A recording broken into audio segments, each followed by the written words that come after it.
This is the setup and use video for the 8202 Nitro-Fuzer Welder. This welder has digital temperature controls, dual gas input, includes a cart, uses a nitrogen tank, and is fully assembled from the factory. Thank you for your purchase of the Polyvance 8202 Nitro-Fuzer nitrogen plastic welder. Polyvance was the first to bring nitrogen welding technology to the automotive collision repair industry in 2006, and we have continued to be the innovator in nitrogen plastic welding since that time. Your nitrogen plastic welder will give you the ability to weld virtually any broken plastic material quickly and with great strength. Please watch this entire video to learn how to set up and use your new plastic welder. This video includes the following sections: unboxing and initial setup, safety first, turning on the welder for the first time, doing a basic weld, helpful accessories, and troubleshooting.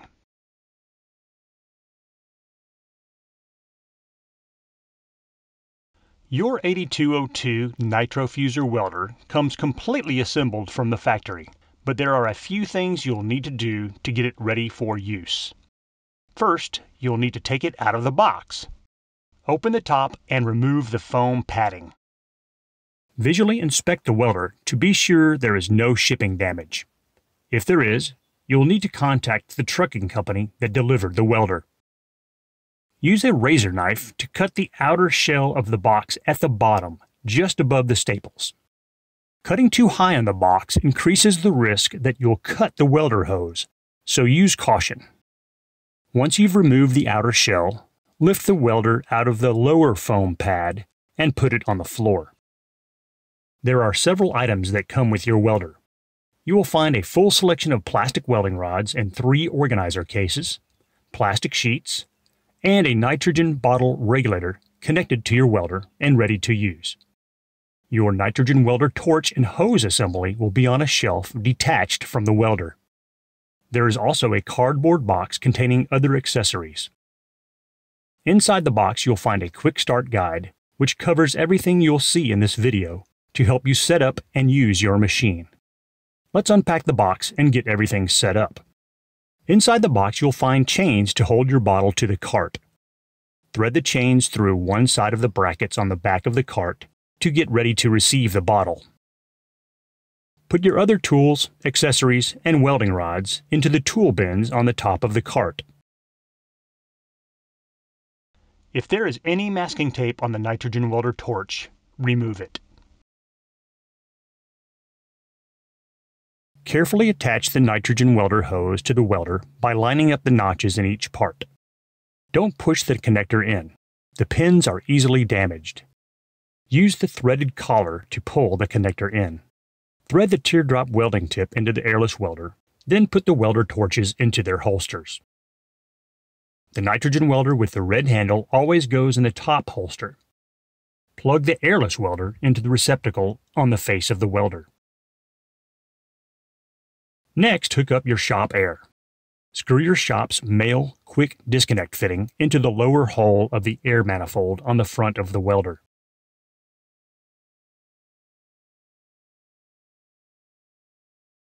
If you purchase Polyvance's accessory whip hose with inline air blower, install it into the hole on the front of the manifold.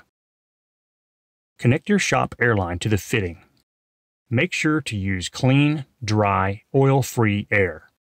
If water or oil gets inside the system, it will ruin many internal components and will not be covered by the Polyvance warranty. Next, get the nitrogen tank set up. Order a tank from your local welding gas supplier. The size that works well is the 125 cubic foot tank, which stands about 4 feet tall. This tank will flow for almost 4 hours at 15 liters per minute. At 10 minutes per repair, it should allow you to do roughly 23 repairs. Chain the tank in place using both the upper and lower chains.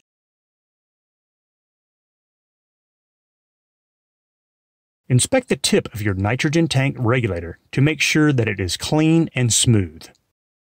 The conical face of the tip is what creates the seal to the tank valve, not the threads. Just screw it in by hand, Then tighten firmly with a wrench after the tip makes contact.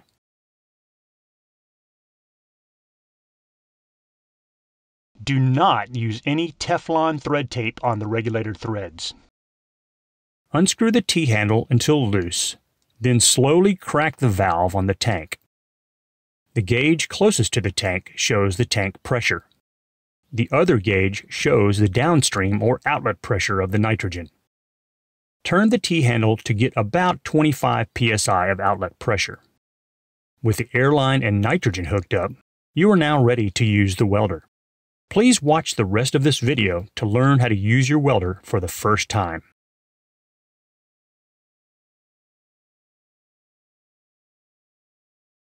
Before you turn on your welder for the first time, please keep in mind the following safety precautions. First, use safety glasses whenever grinding or sanding plastic. Second, we'd recommend that you use mechanics gloves to protect yourself against accidentally touching hot components. Finally, and most importantly, do not touch the metal barrels on either the nitrogen welder or the airless welder. They get very hot and can cause severe burns on contact. Be conscious of this hazard as you weld and try to prevent distractions from taking your mind off this point.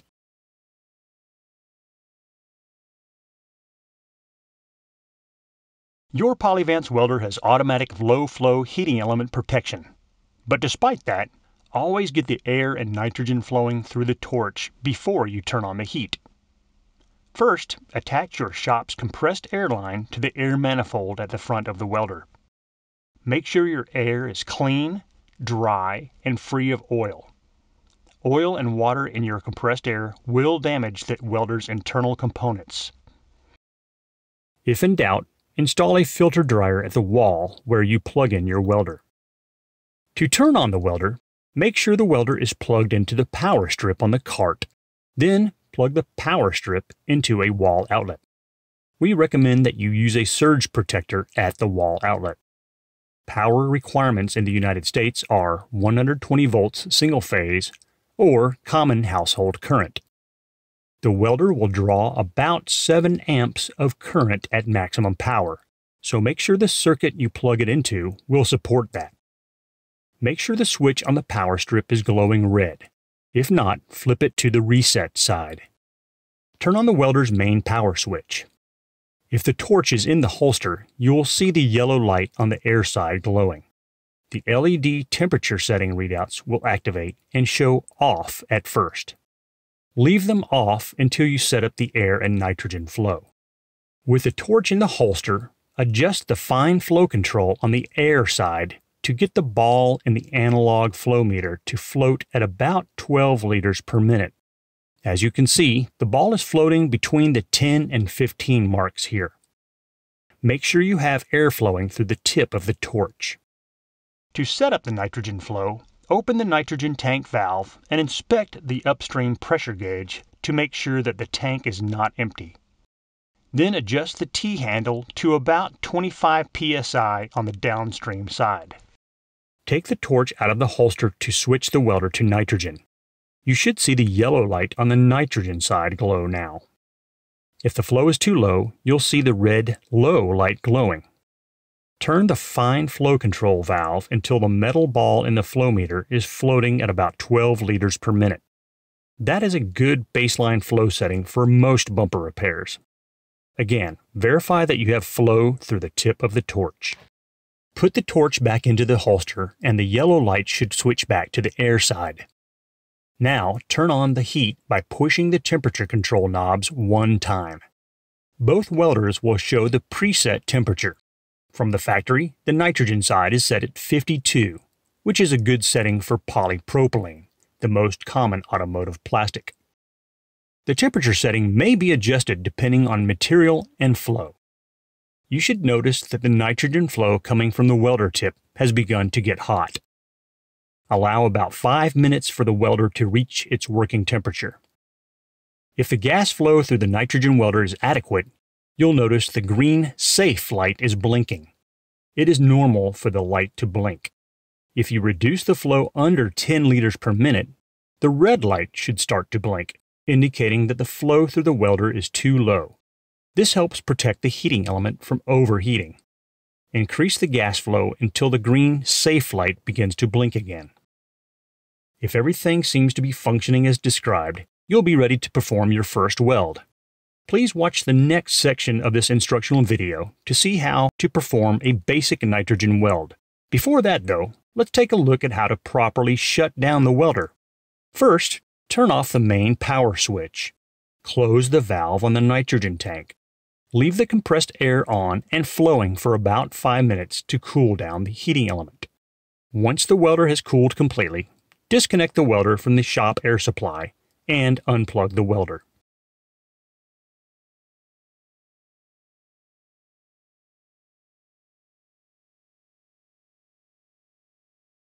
If you've never done a nitrogen plastic weld before, don't be afraid to try it out.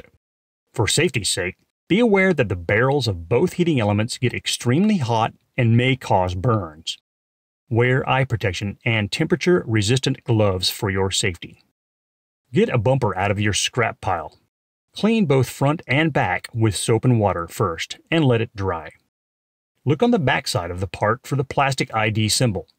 These are usually 2 or 3 letter designations molded into the back side. The letters are often shown between 2 arrows pointing toward them. Here you can see the bumper says PP-EPM, which means the plastic is a mixture of polypropylene and synthetic rubber. Whenever you see the PP on the part, use the R02 polypropylene welding rod.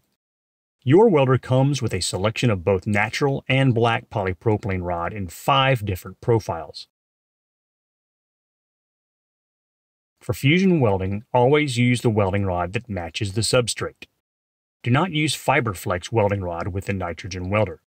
This is a specialty welding rod for use with the airless plastic welder, which you can learn to use later.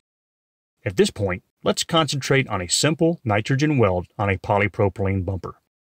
To practice a full bumper repair, cut the bumper at the bottom edge for a couple of inches with a pair of tin snips. Do your weld on the backside first with the R02-04 welding rod. Grind a shallow V-groove into the plastic on the backside with a die grinder about the width of the welding rod. In order to perform a good fusion weld, you have to expose the raw plastic, so grinding off any paint overspray is essential. To strengthen the repair, grind along the edge for about 1 inch on either side of the split so you can weld a reinforcing T. Finally, apply aluminum tape to the outer surface of the tear to align the damage. Normally you'll weld from the inside toward the edge. Starting here, hold the welding rod close to the bumper and preheat the end of the rod and the bumper using the hot nitrogen gas. The bumper will start to look glossy and the end of the rod will start to melt. At this point, apply a slight downward pressure on the rod while continuing to focus the hot nitrogen gas at about a 45-degree angle where the 2 materials come together. The key to making a strong nitrogen weld is to melt both plastics at the same time. Note that the welding rod is held perpendicular to the surface while the welder torch is held very close to where the rod meets the bumper. The rod will roll down onto the bumper naturally as it gets to the right temperature as you hold a slight downward pressure on the rod, fusing the 2 plastics together as you make your pass. When you get to the end, cut the welding rod by heating on the top and gently pulling straight off or down. Allow the weld to cool for a bit, then reinforce the repair by welding a T along the edge using the same technique. Weld along the edge for about 1 inch on either side of the tear. Again, cut off the welding rod when you reach the end by heating the top and pulling straight, or using the torch's nozzle to cut the ribbon. While the weld is hot, you can use the airless welder to smooth the weld if needed. Don't flatten the weld completely, just dress the edges and smooth it. Let the weld on the backside cool completely before you do anything on the front side. Cooling can be accelerated by blowing compressed air or applying a wet towel on the weld. Once it's cool, flip the bumper over and peel the aluminum tape off the front side. On the front, use one of the narrower welding rods to keep the repair area as small as possible. For this repair, let's use the R02-07 narrow ribbon. Grind a V-groove about the width of the welding rod halfway through the bumper, or until you see the welding rod from the other side become exposed. An optional step would be to feather the paint back from the V-groove with some sandpaper. Again, it's important to weld only to raw plastic, not paint. As before, direct the heat from the nitrogen welder at about a 45-degree angle to heat both the bumper and the end of the welding rod. After the plastics begin to melt, apply a slight downward pressure on the rod to begin your weld. Keep the welder's heat focused where the rod and bumper come together, making sure to melt both plastics at the same time as you make your pass. If the V-groove is not filled with welding rod, make another welding pass until the V-groove is filled.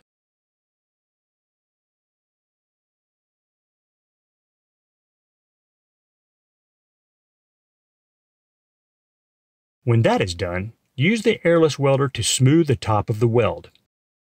Lay the welder on the surface and preheat the welding rod with the nitrogen at the same time. Let the weld cool to room temperature before sanding or testing its strength. This can be accelerated by blowing it with compressed air or applying cold water. Test the strength of your weld before you invest any time in the refinishing process. As you can see, this weld will be more than sufficient to carry this bumper to its next accident. Once you're satisfied with the strength, sand the weld flush by knocking it down with a 50 grit disc and an angle grinder, then using 80 grit and a DA sander. Normally, you'll sand the repair slightly flush, then apply a flexible filler to finish. Polyvance's 2000 Flex Filler is an excellent choice, for its epoxy formulation gives it great flexibility and it is easy to sand and finish. Congratulations on making your first plastic weld. Your welder comes with a QR code sheet which gives you instant access to Polyvance's complete training video library. Please review some of the other welding techniques on the Polyvance website or on the Polyvance smartphone app. Polyvance has the industry's most extensive plastic repair and refinishing training resources. If you are interested in taking one of Polyvance's live, hands-on ICAR Training Alliance courses, contact our training department by going to our website or calling our toll-free number.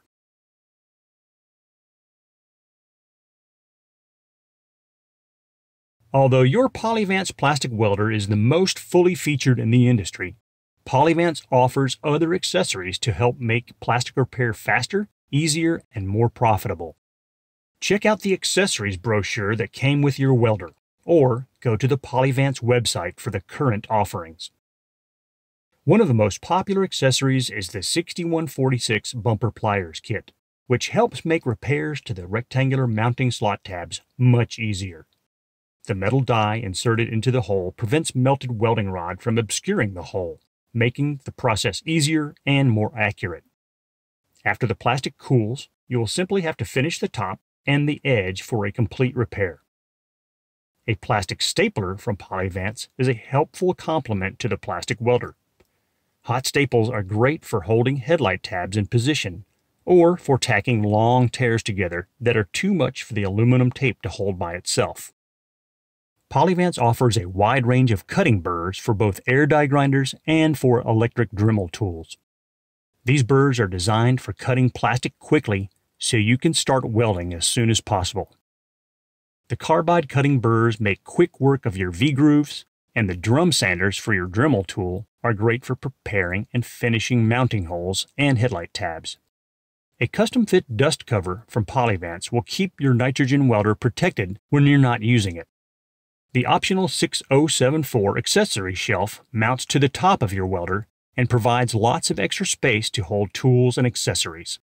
It folds away when not in use for ease of storage.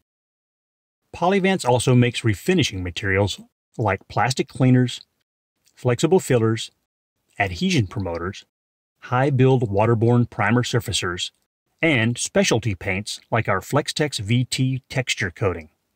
Go to the Polyvance website to learn more about all the products that will make your plastic repair process easier and faster.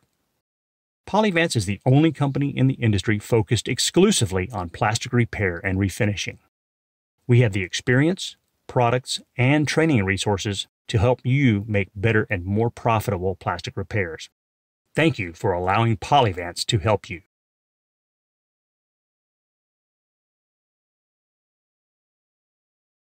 Rigorous quality checks are performed at the Polyvance factory to ensure the welders are fully functional and complete before they are packaged for shipping. However, if there is an unforeseen problem, we've included a troubleshooting section in the welder's quick start guide to help you diagnose the issue. If your welder won't turn on, check that the power supply you have the welder plugged into is putting out 120 volts. Make sure your power strip is on. Make sure that all the cords are plugged in all the way. Finally, check the circuit breaker on the back of the welder. If your welder still won't turn on, call Polyvance technical support. If your nitrogen welder is not getting hot enough, check that your nitrogen flow is about 12 liters per minute and the temperature is set between 52 and 64. At this setting, it should get hot enough to gloss over polypropylene in 3 to 5 seconds. Normally, if the welder is not getting hot enough, it's because the flow is set too high and the temperature has not been increased accordingly. If the nitrogen welder doesn't get hot at all, but all of the lights on the welder are working and the green light is blinking, it's most likely you have a burned out heating element. Unplug the welder, then remove the heating element from the handle. Check the resistance of the element across the 2 pins. It should be about 26 ohms. If your multimeter shows open circuit, the element is burned out and needs to be replaced. If the element shows 26 ohms and still doesn't get hot, call Polyvance for technical support. If your airless welder does not get hot, check the resistance of the heating element using an ohmmeter across the 2 pins on the plug. It should read about 53 ohms. Again, if it reads open circuit, the ceramic heating core inside the airless element will need to be replaced. For any other problems, call Polyvance at 800-633-3047 between 7 a.m. and 4 p.m. Central Time for immediate help. Since 1981, Polyvance has been committed to providing the best customer service and technical support possible with a live human being answering the phone to give you immediate assistance.